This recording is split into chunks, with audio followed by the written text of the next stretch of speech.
já passei. É bem difícil, Senhor, a gente às vezes ouvir acusações do vil tentador. Lembranças do passado vêm e querem me fazer parar, ou mesmo palavras de alguém que não quer na gente acreditar,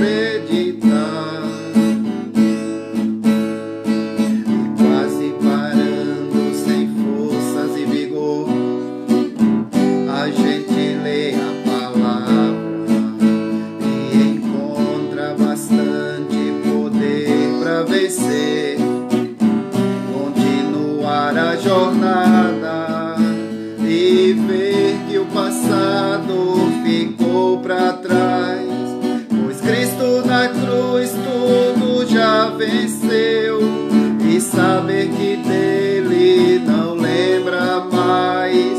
Eu canto pra glória de Deus. Nenhuma condenação há para quem está em ti, Jesus, cuja vida coberta está pelo sangue que desceu na cruz. É certo que provas virão, investidas do vil tentador, mas nenhuma condenação há para quem está em ti, querido Senhor.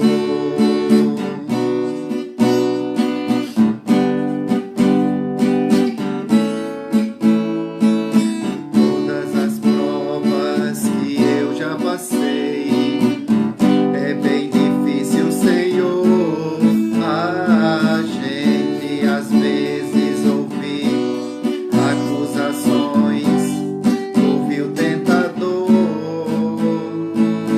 Lembranças do passado vêm e querem me fazer parar, ou mesmo palavras de alguém que não quer na gente acreditar,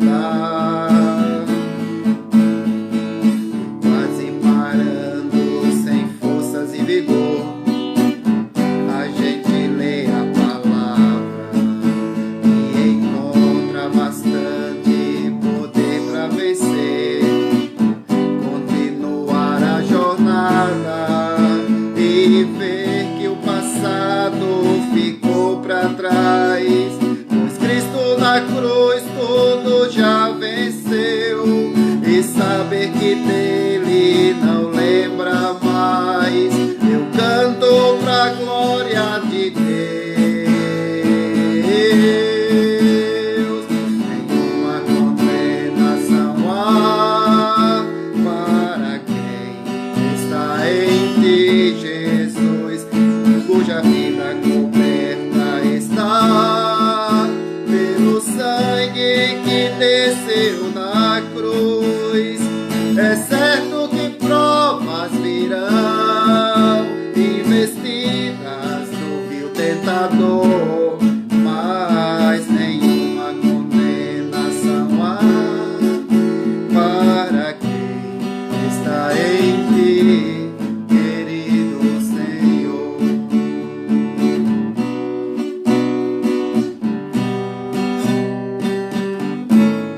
Querido Senhor.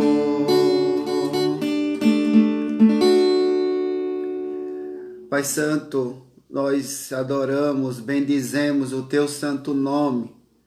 Pedimos que o Senhor, neste momento, venha ser exaltado, porque nenhuma condenação há para aqueles que estão em Ti, Jesus. Muito obrigado, Senhor, porque o Senhor venceu o mundo, a carne e o diabo. E nós em Cristo Jesus somos mais que vencedores. Abençoa todos os irmãos e irmãs que estão neste momento nos assistindo e aqueles que irão assistir. Fala, Senhor, ao nosso coração, em nome do teu Filho amado Jesus, que vive e reina para todos sempre. Amém. Bom dia a todos, meus irmãos. Deus continue abençoando a sua vida. Estamos hoje, mais um domingo, dia do Senhor, numa escola bíblica. E iremos, neste momento, ler as Sagradas Escrituras.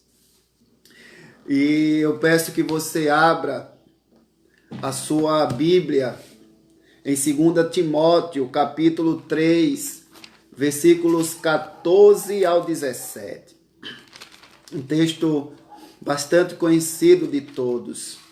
2 Timóteo, capítulo 3, versículos 14 ao 17. Temos aqui a inspiração, valor e utilidade das Santas Escrituras. Estaremos iniciando hoje uma série de estudo sobre um panorama sobre a teologia reformada, uma visão panorâmica da teologia reformada. Esse tema é bastante oportuno em todos os tempos. A teologia reformada é uma teologia bíblica, é uma teologia de fato onde nos voltamos para as Sagradas Escrituras. E a primeira série de estudos que iniciaremos agora é sobre um grande pilar da reforma protestante, que é sola Escritura, ou seja, somente a Escritura. E eu convido você a abrir sua Bíblia em 2 Timóteo, capítulo 3, versículos 14 ao 17. E leia comigo. Tu, porém, permanece naquilo que aprendeste e de que foste inteirado, sabendo de quem o aprendeste, e que desde a infância sabes as sagradas letras, que podem tornar-te sábio para a salvação pela fé em Cristo Jesus. Toda a Escritura é inspirada por Deus e útil para o ensino, para a repreensão, para a correção, para a educação na justiça, a fim de que o homem de Deus seja perfeito e perfeitamente habilitado para toda boa obra. Queridos, vamos cantar, e eu peço que você cante comigo aí no seu lar, na sua casa. Tem uma música que diz assim: grandes são as tuas obras, Senhor Todo-Poderoso. Vamos cantar com alegria este cântico, sabendo que tudo é para a glória do Senhor e que Ele nos criou para o louvor da sua glória.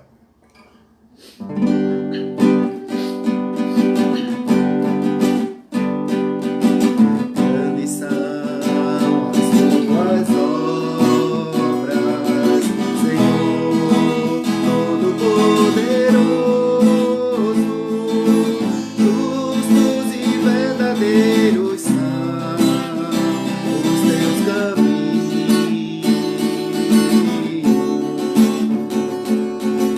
Grandes são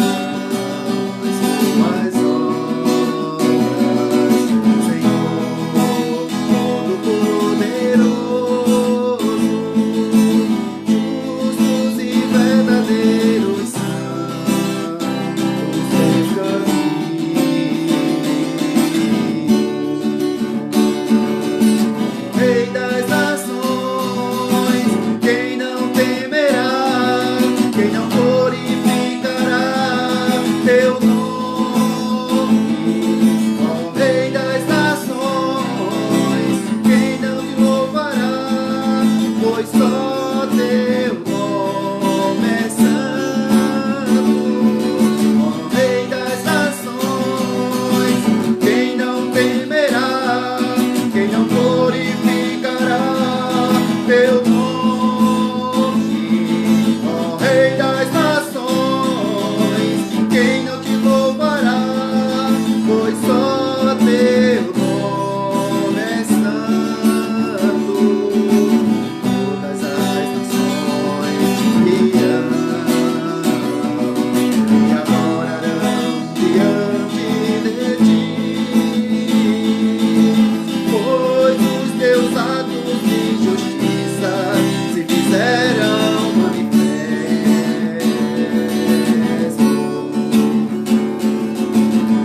Todas as nações virão e adorarão diante de ti, pois os teus atos de justiça se fizeram manifestos.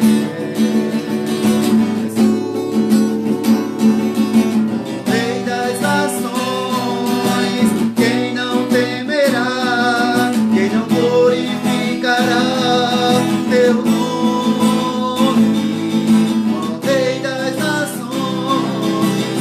Quem não te louvará, pois só teu nome é santo, ó Rei das nações. Quem não temerá, quem não glorificará teu nome, ó Rei das nações. Quem não te louvará, pois só teu nome é santo, ó Rei das nações. Quem não te temerá, quem não glorificará teu nome, ó Rei das nações. Quem não te louvará, pois só teu nome é santo.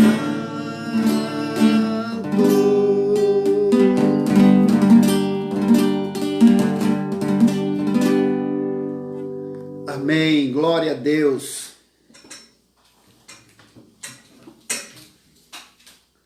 Pai amado, muito obrigado. Receba estes louvores, Senhor, para a honra e glória do teu nome.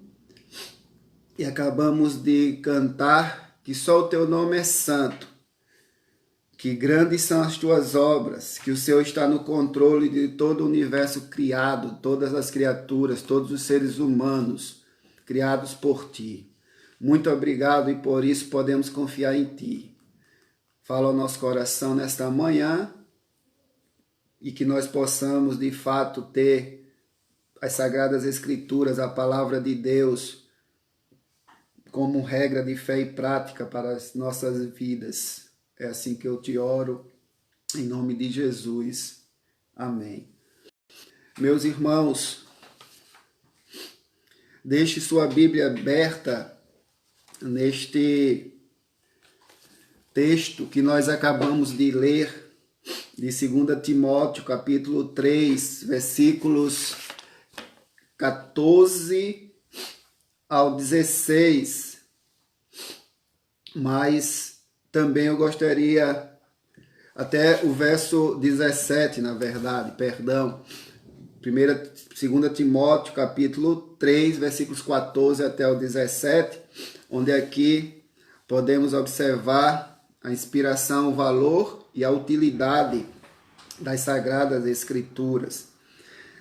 E, como havia dito, iremos trazer uma série de estudos sobre uma visão panorâmica apenas da teologia reformada.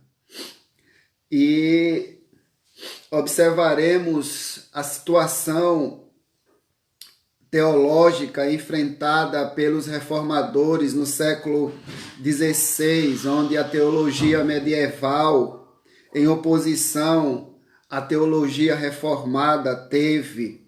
E sempre que for relevante, meus queridos irmãos e queridas irmãs, sempre que for relevante, nós citaremos aqui decisões do Concílio de Trento para mostrar com evidência documental, inclusive, qual era a posição da teologia romana quando a teologia reformada começou a se desenvolver. Também nós iremos recorrer a um dos nossos símbolos de fé da Igreja Presbiteriana, da Igreja Reformada, que é a Confissão de Fé de Westminster, por ser uma obra-prima da teologia reformada.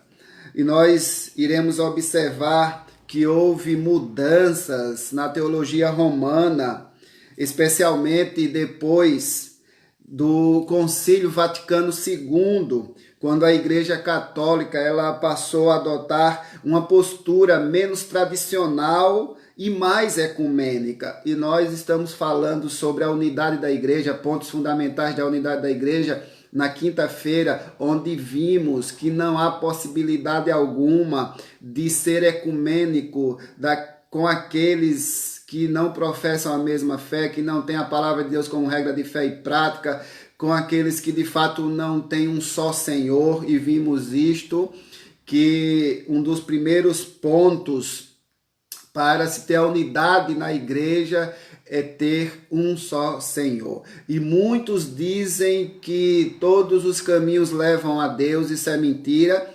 Todos os caminhos podem levar na bodega de fulano ou cicrano, mas não levam a Deus. Só há um caminho que leva a Deus, que é o nosso Senhor e Salvador Jesus Cristo, e a gente pode observar isso por meio das Sagradas Escrituras, por isso somente a Escritura.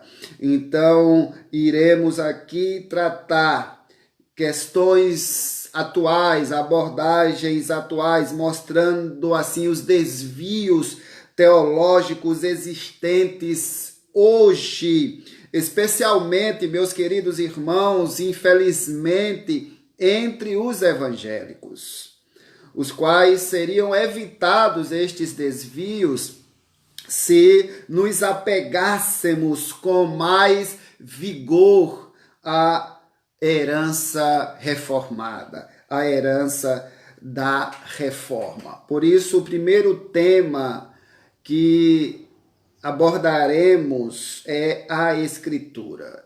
E os reformadores, eles foram unânimes na apresentação do fundamento sobre o qual a sua teologia seria elaborada. Sola Escritura, somente a Escritura. E em primeiro lugar, eu chamo a sua atenção para o seguinte ponto: o Papa não tem a palavra final. Veja que, de acordo com a teologia católica ortodoxa, o Papa é o grande líder da igreja e atua como vigário, ou seja, como substituto. Essa palavra vigário significa isso, substituto de Cristo na terra.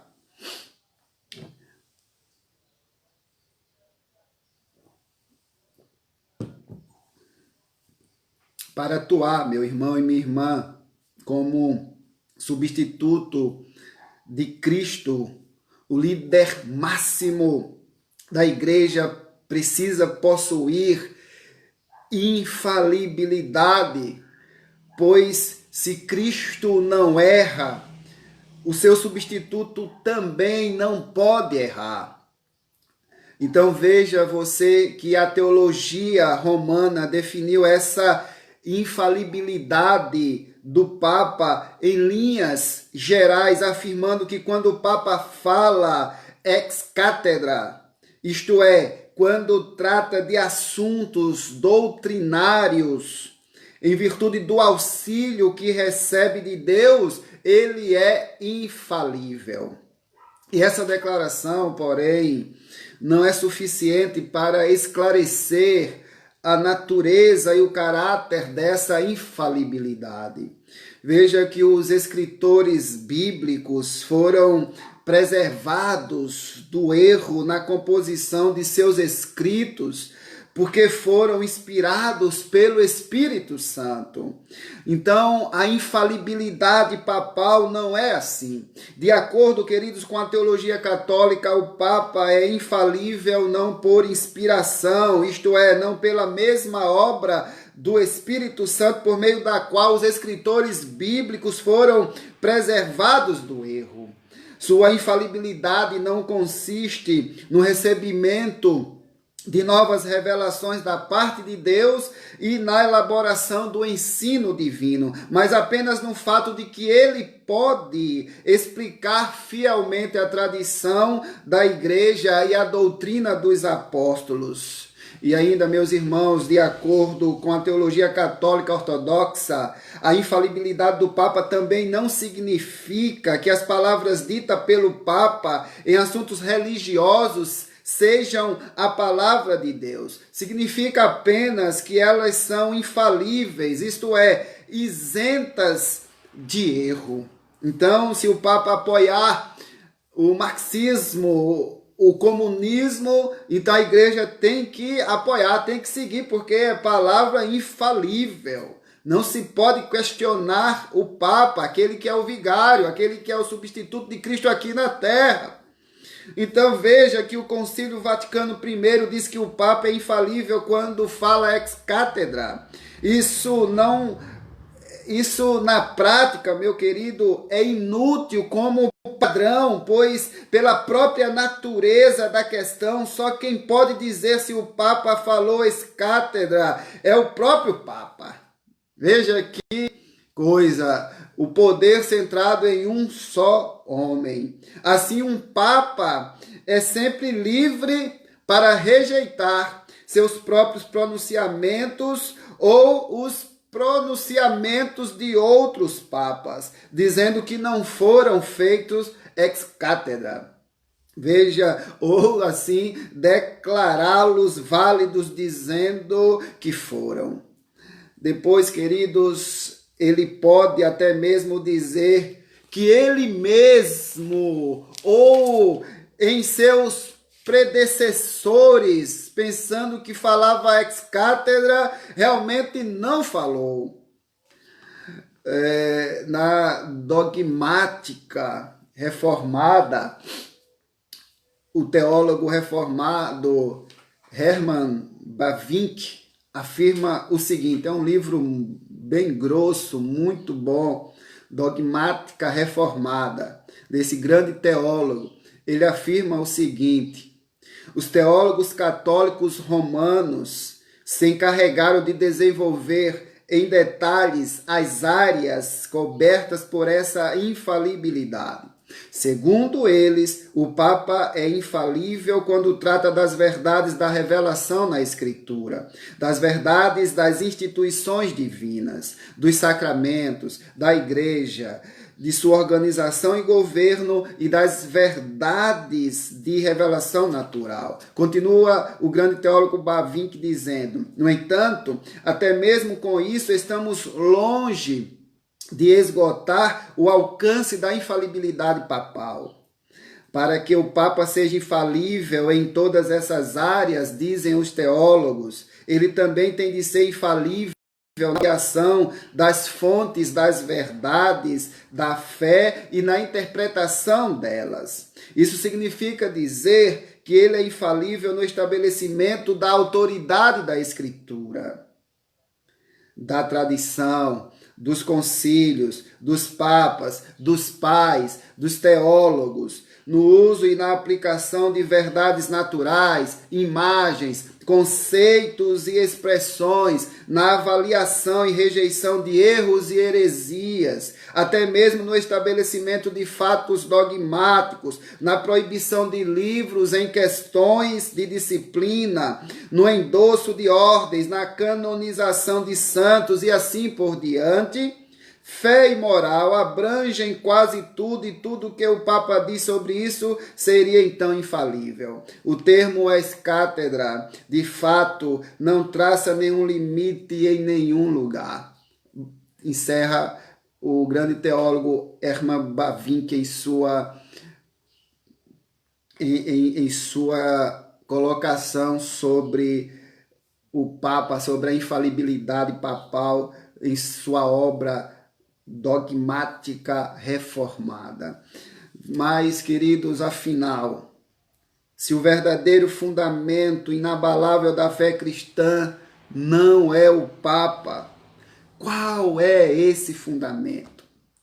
Qual é o fundamento inabalável da nossa fé cristã? Os reformadores foram unânimes em repudiar completamente essa doutrina por não encontrarem na Escritura nenhuma só palavra que a sustente. Em oposição a ela, afirmam os reformadores de forma vigorosa: sola Scriptura. Somente a Escritura é o fundamento da fé cristã. Por isso, leia a Bíblia, mesmo sem vontade, como nós cantamos, quase parando e sem força e vigor, a gente lê a palavra. Em segundo lugar, eu gostaria de tratar sobre a tradição não tem a palavra final. Outra fonte de autoridade espiritual muito forte na teologia católica medieval e ainda hoje é a tradição. E deve ser dito, queridos, que a tradição nunca foi rejeitada pelo simples fato de ser tradição. Na própria Escritura encontramos ênfase e crítica à tradição. Veja, por exemplo, aí em Mateus, abra sua Bíblia, acompanhe comigo. Mateus, capítulo 15. Mateus, capítulo 15, os versos 2, 3 e 6.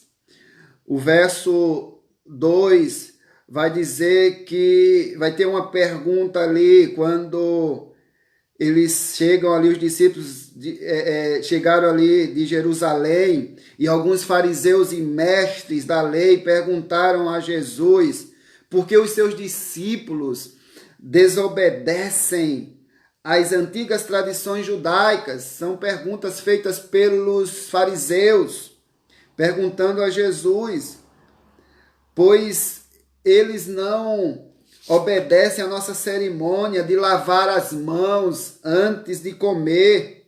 Aí Jesus responde: e por que as tradições de vocês desobedecem aos mandamentos diretos de Deus? Então Jesus responde com uma outra pergunta. Aí o verso 6 diz que por meio da sua regra feita pelos homens, aqueles homens, os fariseus, eles a direta de Deus. Então, temos aqui na própria Escritura ênfase e crítica à tradição. Temos também Marcos, capítulo 7, versos 3, 5, 8 e 9 e 13. 2 Tessalonicenses 2, 15. Vamos ver aqui o que Paulo diz em 2 Tessalonicenses, capítulo 2, verso 15 apenas. Segunda carta de Paulo aos Tessalonicenses, capítulo 2, verso 15. Paulo diz assim, para aqueles irmãos, que eles permaneçam ali firmes e mantenham-se fortemente seguros na verdade que foram ensinados, e que eles mandaram ali, os apóstolos, e aqui Paulo, cartas ensinando estas verdades durante o tempo que eles estiveram ali. Então, essa também é uma preciosa lição para nós. Nós devemos permanecer firmes na verdade na qual nós fomos ensinados. E a verdade é Cristo, através da sua palavra. Querido, ser cristocêntrico é tão somente ser bibliocêntrico. Você tem que estar pautado de forma na centralidade das Sagradas Escrituras, porque elas testificam que o Senhor é Deus, que de fato Jesus Cristo é Deus. Então, a questão básica é: a que tradição estamos nos referindo? E a tradição ela é rejeitada todas as vezes que entra em choque com a palavra de Deus. A reforma, queridos, revoltou-se quanto à suposta autoridade da tradição independente da Escritura e pretensamente nivelada com ela. Não devemos nivelar nenhum livro, nenhuma tradição às Sagradas Escrituras, nem tampouco colocá-los acima das Sagradas Escrituras. Veja que os reformadores, eles sustentavam que a Escritura é a única autoridade infalível dentro da igreja. Eu não tenho que achar nada, eu tenho que ver e ler e aprender o que a Bíblia diz sobre determinado assunto. E não são os meus achismos, mas sim o que a palavra de Deus nos ensina.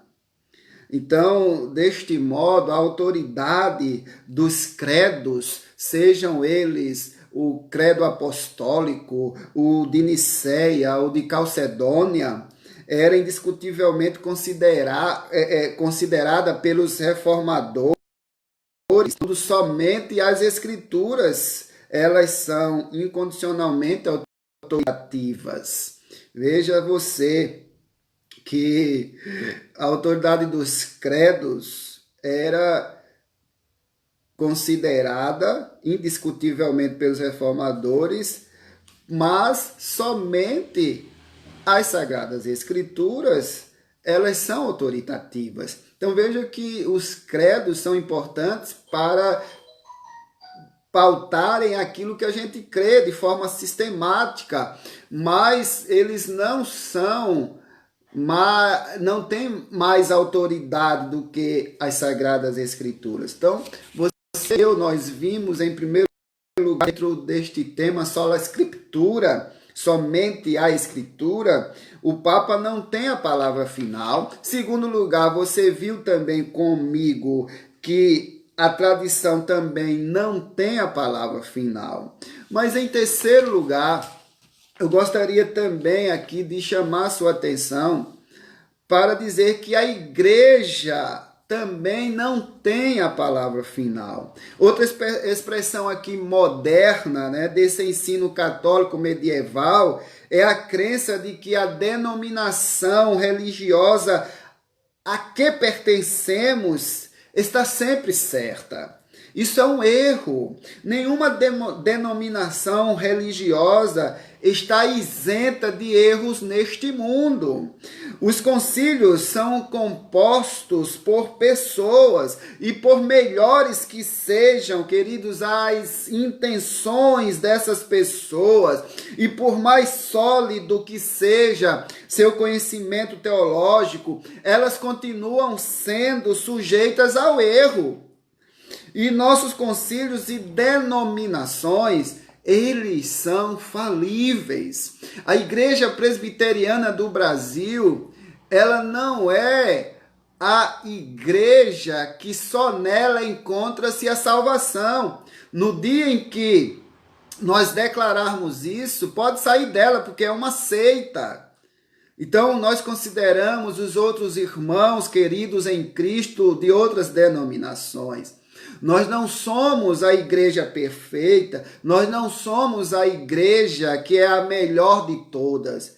Nós prezamos pela palavra de Deus, nós somos falhos, nós somos falíveis, nós erramos, nós pecamos, não somos melhores do que os outros irmãos. E é claro que quanto maior for o apego, queridos, dos nossos líderes às doutrinas cristãs, quanto maior for o vigor de sua piedade cristã e quanto maior for sua capacidade de aplicar o ensinamento bíblico às circunstâncias da vida, mais nítida é a possibilidade de que estes líderes eles tomem decisões sábias e que esses líderes governem bem a igreja de Cristo. Mas para isso eles precisam, de fato, estarem intimamente ligados com a Sagrada Escritura. Porém, é importante termos sempre em mente que não há denominações cristãs perfeitas. Não há. É muito triste você ouvir de um líder até reformado, dizer: a nossa igreja é a perfeita, a nossa igreja se não tiver nela, você não está salvo. As outras estão todas erradas, só a nossa é a certa. Isso é muito temeroso.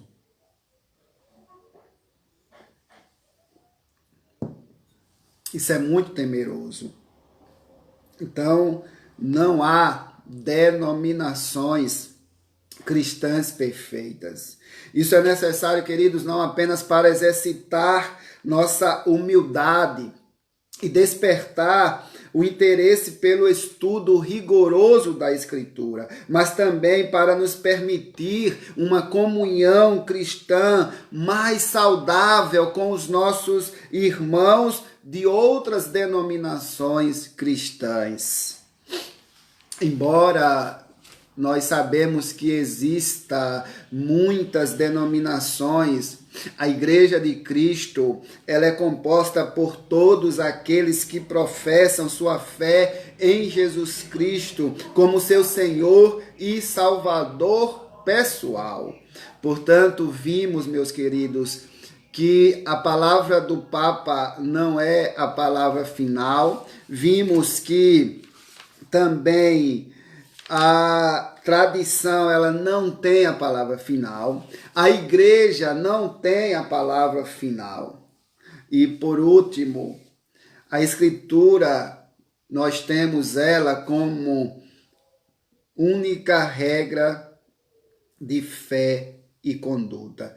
Veja você, como disse o grande teólogo Warfield, ele disse o seguinte, que o cristianismo não é meramente um programa de conduta, é o poder de uma nova vida. Você quer mudar de vida, você quer ser transformado, você quer deixar de viver esta vida medíocre. Portanto, leia a Bíblia, creia em Jesus, se arrependa dos seus pecados e você vai ver que você terá uma nova vida, uma vida que excede toda esta vida aqui na terra, além das nossas agonias, das nossas aflições, dos nossos desejos de ter, as nossas ansiedades, as nossas preocupações. Então, é na Sagrada Escritura que encontraremos este alívio, que encontraremos de fato remédio, um grande lenitivo para as nossas almas. É lendo a Bíblia que nós encontraremos Jesus Cristo ali sendo ensinado, sendo de fato aquele que pode mudar a nossa vida, o nosso grande amigo. Mas afinal, queridos, se o Papa não tem a palavra final, a tradição não tem a palavra final, a denominação cristã a que pertencemos não tem a palavra final, qual é a autoridade normativa segundo a qual a igreja deve moldar sua fé? Veja que os reformadores e seus herdeiros teológicos deram resposta a esta pergunta. No Catecismo Maior de Westminster, afirma na sua pergunta de número 3 e resposta também número 3. A pergunta é o seguinte sobre as Escrituras Sagradas. A pergunta é, número 3, as Escrituras Sagradas, o Antigo e o Novo Testamentos, são a palavra de Deus, a única regra de fé e obediência. Então, esta é a resposta à terceira pergunta do nosso Catecismo Maior do Westminster sobre as Escrituras Sagradas. Dizem que o que são as Escrituras Sagradas? Aí a pergunta é esta e a resposta é: as Escrituras Sagradas, o Antigo e o Novo Testamento. Então são os dois testamentos. Não só o Novo Testamento. Os dois. Tem gente que anula o Antigo Testamento e fica lá só no Novo. Mas o Antigo e o Novo Testamentos são a palavra de Deus, a única regra de fé e obediência. A Confissão de Fé do Westminster, veja que, por sua vez, afirma o seguinte, na nossa Confissão de Fé do Westminster sobre isto. Abro aspas. O juiz supremo pelo qual todas as controvérsias religiosas têm de ser determinadas e por quem serão examinados todos os decretos de concílios, todas as opiniões dos antigos escritores, todas as doutrinas de homens e opiniões particulares, o juiz supremo em cuja sentença nos devemos firmar, não pode ser outro senão o Espírito Santo falando na Escritura. O capítulo 1 da nossa Confissão de Fé do Westminster, na seção 10ª. Então, meus irmãos, para os reformadores, a autoridade fundamental segundo a qual a igreja deve moldar sua fé não é a opinião das pessoas, por mais ilustres que sejam, nem a história de instituições religiosas, por mais respeitáveis que sejam, nem as preferências dos cristãos, por mais adequadas que possam parecer, mas o Espírito Santo falando na Escritura. A lei e ao testemunho, se eles não falarem desta maneira, jamais verão a alva. Isaías capítulo 8, versículo 20. Então veja, por mais nobre que seja um ou outro pastor de nossa denominação, um ícone, se ele não tiver pautado nas Sagradas Escrituras, se não for a Escritura, ele falando as Escrituras falando através deste homem, não adianta, por mais ícone que seja. A gente deve observar isso. Então, muito cuidado. Porque o reverendo tal falou, mas se não estiver na Escritura, está errado. Muito cuidado com isso. E eu quero concluir, queridos irmãos, dizendo que, de acordo com a nossa teologia, de acordo com a teologia reformada, nenhuma voz na Igreja de Cristo pode se elevar acima da Escritura Sagrada, inspirada pelo Espírito Santo para conduzi-la a toda verdade. É como eu acabei de dizer, a culpa muitas vezes não é do grande pastor, do grande reverendo, mas de quem o idolatra, porque tem aquela tietagem, aqueles fanáticos, porque o reverendo doutor fulano de tal falou, está falado, e não vai conferir nas Sagradas Escrituras. Então, muito cuidado com isso. Cristo é o cabeça da igreja, e é Ele quem governa segundo os preceitos estabelecidos na Escritura.